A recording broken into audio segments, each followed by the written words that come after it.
প্রেম করে বিথি আক্তারকে বিয়ে করেন ফারুক হোসেন। তার সেই সম্পর্ক বেশি দিন মধুর হয়নি। পারিবারিক কলহের জেরে উপজেলা স্বাস্থ্য কমপ্লেক্সে ঢুকে প্রকাশ্যে স্বামীকে গালমন্দ ও মারধর করেন বিথি। হাসপাতালে আসা লোকজন স্ত্রীর হাতে স্বামীর মার খাওয়ার ঘটনা মুঠোফোনে ভিডিও ধারণ করেন। পরে ভিডিওটি সামাজিক যোগাযোগ মাধ্যমে ভাইরাল হয়ে যায়।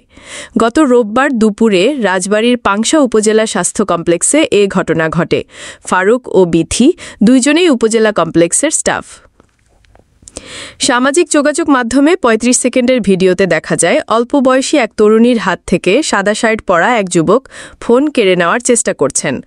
এক পর্যায়ে ফোনটি নেওয়ার পর ওই নারী উত্তেজিত হয়ে খারাপ ভাষায় গালমন্দ করে যুবকের পিঠে কিলঘুষি মেরে মাথার চুল ধরে টানতে থাকেন। এরপর তরুণী সজোরে যুবকের গায়ে লাথি মেরে বলতে থাকেন, ১ তালাক, ২ তালাক, ৩ তালাক। ওই নারীকে ভাষা খারাপ করে গালি দিয়ে বলতে শোনা যায়, তুই আমার জীবনটারে শেষ করে দিছিস, কুত্তার বাচ্চা। হাসপাতালে আগত অনেকে বিষয়টি ভিডিও ধারণ করছিল।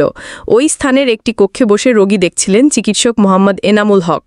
কক্ষ থেকে বের হয়ে তাদের উভয়কে নিবৃত্ত করার চেষ্টা করেন তিনি। জানা গেছে, মারধরের শিকার ওই যুবকের নাম ফারুক হোসেন। তিনি পাংশা উপজেলা স্বাস্থ্য কমপ্লেক্সে ৪র্থ শ্রেণীর কর্মচারী। আর ওই তরুণীর নাম বিথি আক্তার ওরফে মিষ্টি। তিনি জেলার কালুখালী উপজেলার মদাপুর ইউনিয়নের কাটাবাড়িয়া গ্রামের বিল্লাল হোসেনের মেয়ে। তিনি বালিয়াকান্দি উপজেলা স্বাস্থ্য কমপ্লেক্সের আউটসোর্সিংয়ের চাকরি করেন।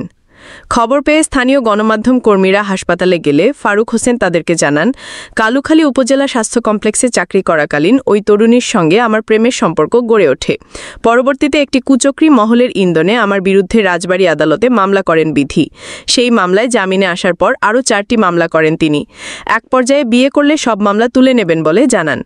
প্রতিশ্রুতি অনুযায়ী বিয়ে করলেও মামলা না তুলে উল্টো নানাভাবে হয়রানি করতে থাকেন বিথি। অভিযোগ প্রসঙ্গে ওই তরুণী বলেন, ফারুক আমার স্বামী, তার সঙ্গে আমার সম্পর্ক ওইভাবে নেই। আমাদের বিষয় নিয়ে পারিবারিকভাবে আদালতে মামলা পর্যন্ত চলছে। তার সাথে দীর্ঘদিন আমার কোনো যোগাযোগ নেই। আমার সাথে যখন ভালো সম্পর্ক ছিল তখন আমাদের কিছু ব্যক্তিগত ছবি ছিল, সেগুলো নিয়ে এখন তিনি আমাকে নানাভাবে ব্ল্যাকমেইল করছেন। এ বিষয়ে পাংশা উপজেলা স্বাস্থ্য কমপ্লেক্সে ওই সময় দায়িত্বরত চিকিৎসক মোহাম্মদ এনামুল হক যুগান্তরকে বলেন, কক্ষে বসে রোগী দেখছিলাম, দুপুর ১:১টার দিকে চেঁচামেচির আওয়াজ শুনতে পাই। বাইরে এসে দেখি হাসপাতালের ৪র্থ শ্রেণীর কর্মচারী ফারুকের সঙ্গে এক তরুণী গালমন্দ করে উচ্চবাচ্য করছেন। এক পর্যায়ে ফোন নিয়ে দুজনে কাড়াকাড়ির পর তরুণী ফারুককে কয়েক দফা মারধর করেন। পরে জানতে পারি তারা স্বামী স্ত্রী, তবে তাদের মধ্যে সুসম্পর্ক নেই। হাসপাতালে ঝামেলা না করে বাড়িতে গিয়ে করার কথা বলে নিবৃত্ত করার চেষ্টা করি। তিনি আরও বলেন, হাসপাতালে প্রকাশ্যে স্বামীকে এভাবে মারধরের ভিডিও ভাইরাল হয় আমি নিজেও লজ্জিত। উপজেলা স্বাস্থ্য ও পরিবার পরিকল্পনা কর্মকর্তা একদিনের প্রশিক্ষণে বাইরে থাকায় তাদের বিষয়ে কোনো সিদ্ধান্ত হয়নি। তিনি হাসপাতালে উপস্থিত হওয়ার পর করণীয় কিছু থাকলে দেখবেন।